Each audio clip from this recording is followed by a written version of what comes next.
Hi friends, welcome to my channel Nagendra Vepuri.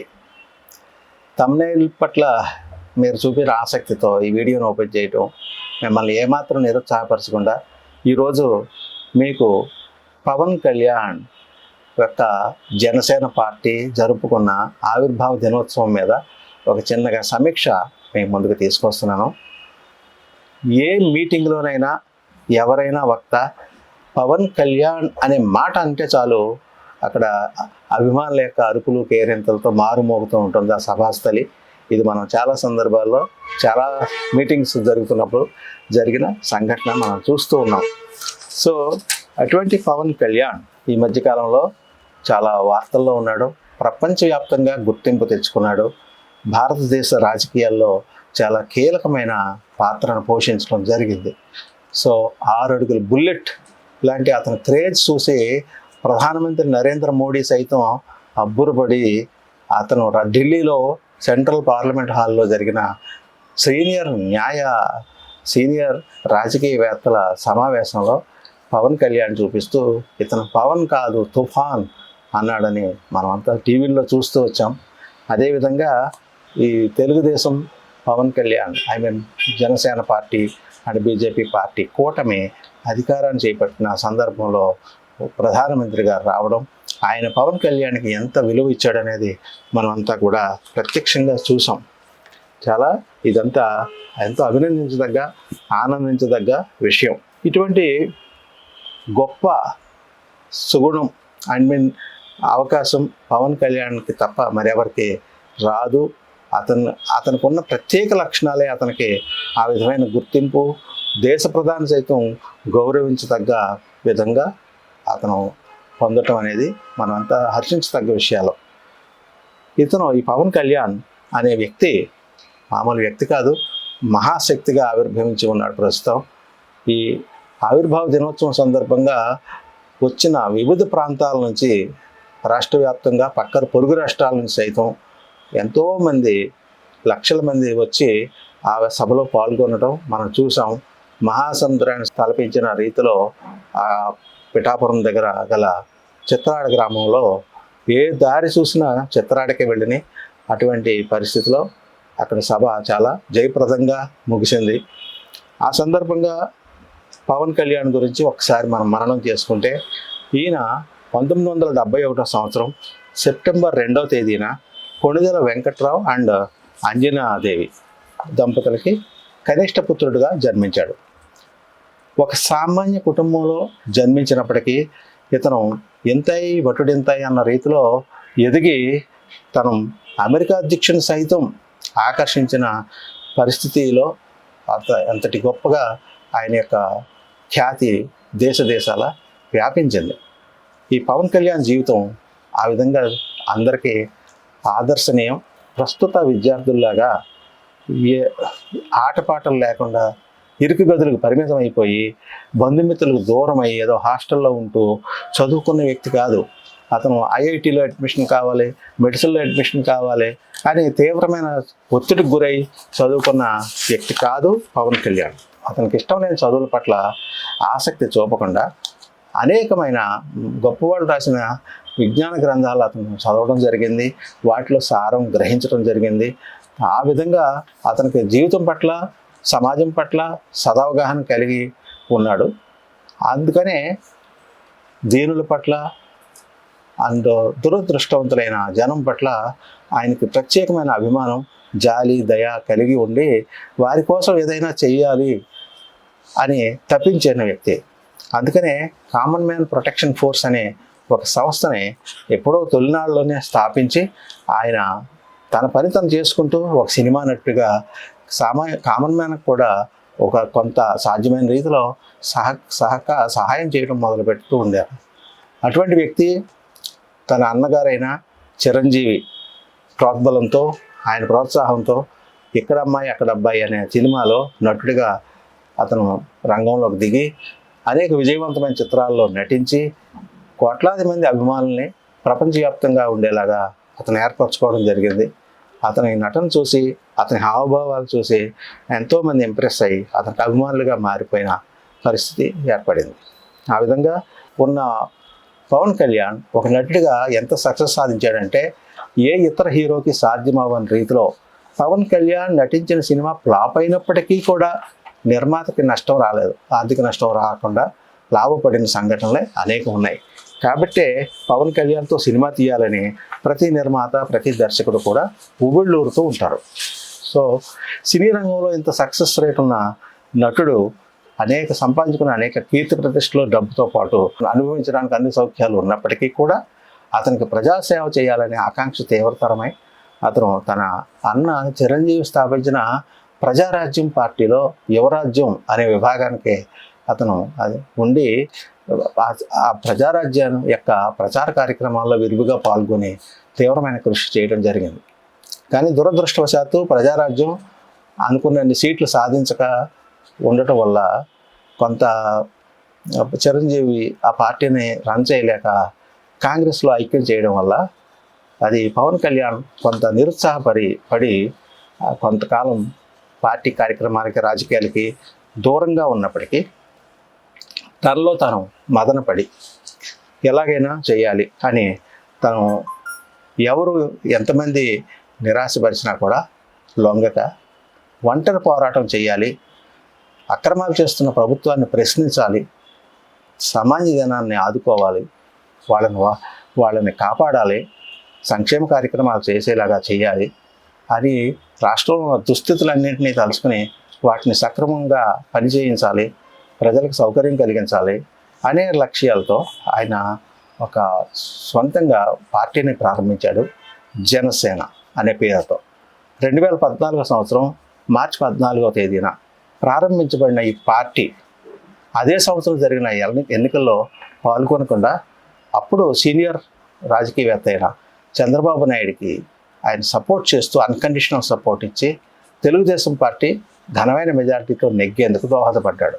కానీ తదనంతర కాలంలో ఆ తెలుగుదేశం యొక్క కార్యకలాపాలు పవన్ కళ్యాణ్కి నచ్చక కొన్నాళ్ల పాటు దూరంగా ఉండి అతను ప్రశ్నించే తత్వం కాబట్టి ప్రశ్నించడం మొదలుపెట్టాడు. ఉద్దానంలో కిడ్నీ బాధితులను వాళ్ళని పరామర్శించాడు. ఇంకా ఎంతోమంది పీడితులైన వారిని పరామర్శిస్తూ అప్పుడు ప్రభుత్వం యొక్క చేతకాంతనాన్ని విమర్శించడం జరిగింది. ఆ కారణంగా తదుపరి ఎలక్షన్లు వచ్చేసరికి 2019లో అతను స్వతంత్రంగా పోటీ చేయాలనే నిర్ణయానికి వచ్చి అప్పుడు బీజేపీ తెలుగుదేశం వీళ్ళతో జట్టు కట్టకుండా కమ్యూనిస్టులు అండ్ మాయావతి పార్టీ వాళ్ళతో మాత్రమే అతను కొంచెం ఎలక్షన్ గురించి సఖ్యతగా ఏర్పరచుకుని రంగంలోకి దిగాడు. కానీ ప్రజలు ఆదరించలేదు. ఒక్క రాజోలు సీటు తప్ప జనసేన పార్టీ పోటీ చేసిన అన్ని స్థానాల్లోనూ కూడా ఘోరమైన ఓటమి కలిగింది. ఆ విధంగా ఓటమి చెందిన ఈవెన్ పవన్ కళ్యాణ్ పోటీ చేసిన భీమవరం, గాజువాక నియోజకవర్గాల్లో కూడా ఆయన ఓటమి చవి చూడడంతో కొంత నిరాశకు గురైనప్పటికీ కృంగిపోతే ఏమి సాధ్యం, కృషిని చేస్తే అన్నీ సాధ్యం, అపజయమే సవాలుగా అనుభవమే పెట్టుబడిగా ఆలోచన సంధించి పథకం రూపొందించి రెట్టించిన ఉత్సాహం మళ్ళీ నిన్ను నడిపించగా విజయపదాన్ని అందుకొని అనుకున్నది సాధించు, జనమందరి జేజేలను అందుకొని పులకించు అన్న రీతిలో అతను ఆత్మవిమర్శ చేసుకొని కృంగిపోతే లాభమే ఉంది, ఈ వచ్చిన అపజయం నుంచి పాఠం నేర్చుకుని తగు రీతిలో మళ్ళీ వెళ్ళాలి, ప్రయత్నం చేయాలి, ప్రయత్నం మాననంత వరకు మనం కూడా విజేతలమే అన్న సూత్రాన్ని తలకెక్కించుకుని ఆయన మళ్ళీ తీవ్ర స్థాయిలో కృషి చేయడం మొదలుపెట్టాడు. అప్పుడు వారాహి అనే ఒక వాహనాన్ని సమకూర్చుకొని రాష్ట్రం అంతా పర్యటిస్తూ జనం అందరితో క్లోజ్గా మూవ్ అవుతూ అప్పుడు ప్రభుత్వం చేస్తున్న అకృత్యాలని ధైర్యంగా ఎదురిస్తూ ముఖ్యంగా ఇప్పటం అనే గ్రామంలో అప్పటి ప్రభుత్వం ప్రజల మీద ముఖ్యంగా జనసేన సానుభూతి పరుల యొక్క ఇళ్లని రోడ్ వైడనింగ్ అనే కారణంతో ధ్వంసం చేయడం. ఆ సమయంలో పవన్ కళ్యాణ్ హైదరాబాద్ నుంచి ఇప్పటం గ్రామానికి వెళ్ళి వాళ్ళెంతో ధైర్యం ప్రదర్శించి ప్రభుత్వాన్ని ఎదిరించి అక్కడ గ్రామస్తులందరికీ తన యొక్క భరోసా ఇచ్చి సహకారం, ఆర్థిక సహకారం కూడా అందించి అందరి మన్ననలో చూరగొనడం జరిగింది. ఆ తరువాత రాష్ట్ర వ్యాప్తంగా ఎంతోమంది కౌలు రైతులు తీవ్రమైన నష్టాలతో కష్టాలను అనుభవిస్తున్న విషయం గుర్తించి వాళ్ళందరికీ తగు రీతిని వాళ్ళకి సహాయపడాలని చెప్పి తన సొంత సొమ్ము ఏ రాజకీయ నాయకుడు చేయని విధంగా తను ఎంతో కష్టపడి సంపాదించిన డబ్బుని తీసుకెళ్ళి లక్షల రూపాయలు చెక్కుల రూపంలో ఆ కౌలు రైతులందరికీ పంచడం జరిగితే అందరూ అభినందించారు. పవన్ కళ్యాణ్ యొక్క గొప్పతనాన్ని, నిస్వార్థ సేవా గుణాన్ని మెచ్చుకున్నారు. అది ఆ విధంగా విశేషమైన ప్రజాభిమానం కూడగొట్టుకోకుండా ధైర్య సాహసాలు ప్రదర్శించిన సందర్భం ఇంకొకటి వచ్చింది. అదేమిటంటే చంద్రబాబు నాయుడిని అక్రమంగా ఏ విధమైన ఛార్జ్షీట్ లేకుండా అర్ధరాత్రి అరెస్ట్ చేసి జైలు పాలు చేసినప్పుడు దాన్ని ప్రశ్నించడానికి ఏ ఒక్క నాయకుడు, తెలుగుదేశం పార్టీకి చెందిన నాయకులు కానీ ఇతర పార్టీలకు చెందిన నాయకులు కానీ ముందుకు రాని పరిస్థితిలో ధైర్యంగా వెళ్ళిన ఏకైక నాయకుడు పవన్ కళ్యాణ్. అతను రాజమండ్రి సెంట్రల్ జైలుకి వెళ్ళి చంద్రబాబు నాయుడు పరామర్శించి అప్పుడే ఒక నిర్ణయం తీసుకున్నాడు.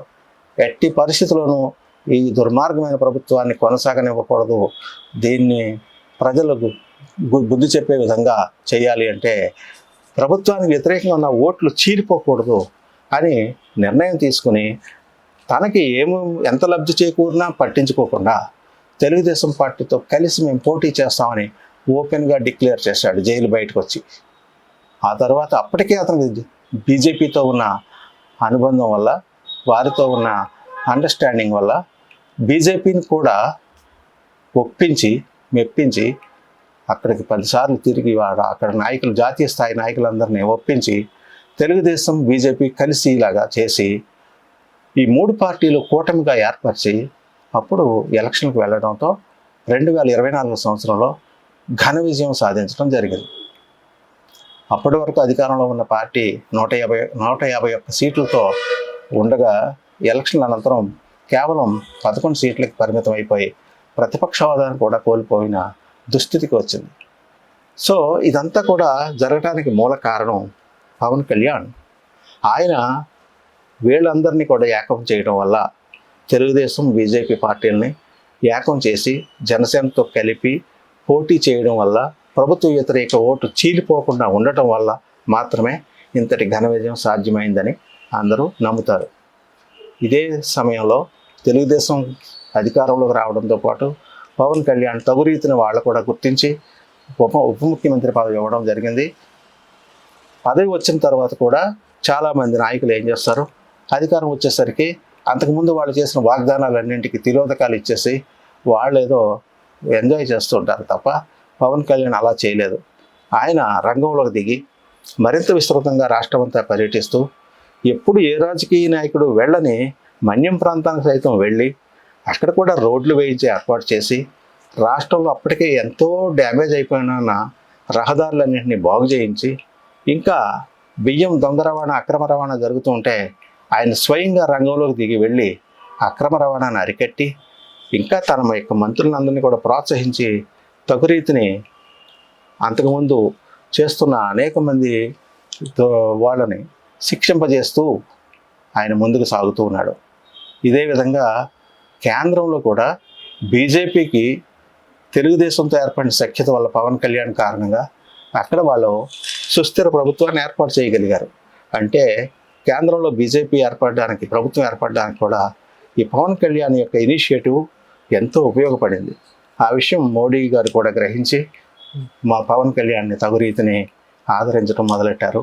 ఇదే కారణంతో పవన్ కళ్యాణ్ ఢిల్లీకి వెళ్ళి ఏం కావాలని కోరితే అది వాళ్ళు వెంటనే శాంక్షన్ చేస్తూ కోట్లాది రూపాయల యొక్క సహాయాన్ని రాష్ట్రానికి అందజేయటం వల్ల రాష్ట్రం ప్రగతి పదంలో పయనిస్తూ ఉంది. ఇది ఆంధ్ర ప్రజలు చేసుకున్న అదృష్టంగా చెప్పుకోవచ్చు. ఎందుకంటే ఇప్పుడు పవన్ కళ్యాణ్ రావడం వల్ల ఇతనికి ఢిల్లీ నాయకులు, బీజేపీ నాయకులు అపూర్వ రీతిలో విలువ ఇవ్వడం వల్ల, ఇతను కోరినవన్నీ వాళ్ళు సమకూర్చడం వల్ల ఆంధ్ర రాష్ట్రానికి ఎంతో ఉపయోగకరంగా ఉంది. సో ఈ విషయం అందరూ గుర్తిస్తారు. ఈ సందర్భంగా వాళ్ళ యొక్క ఈ సభ ఆవిర్భావోత్సవం ఒక రకంగా చెప్పుకోవాలంటే విజయోత్సవంగా మనం భావించి పవన్ కళ్యాణ్ని, జనసేనకి పనిచేస్తున్న జన సైనికులందరినీ, సంబంధిత నాయకులందరినీ అభినందిస్తూ వీళ్ళు మరింతగా బలపడి మరిన్ని ప్రజా ఉపయోగకరమైన కార్యక్రమాలు చేపట్టవలసి ఉండగా ఆ విధంగా చేస్తారని ఆశిస్తూ సెలవు. నాగేంద్ర కుమార్ వైపు.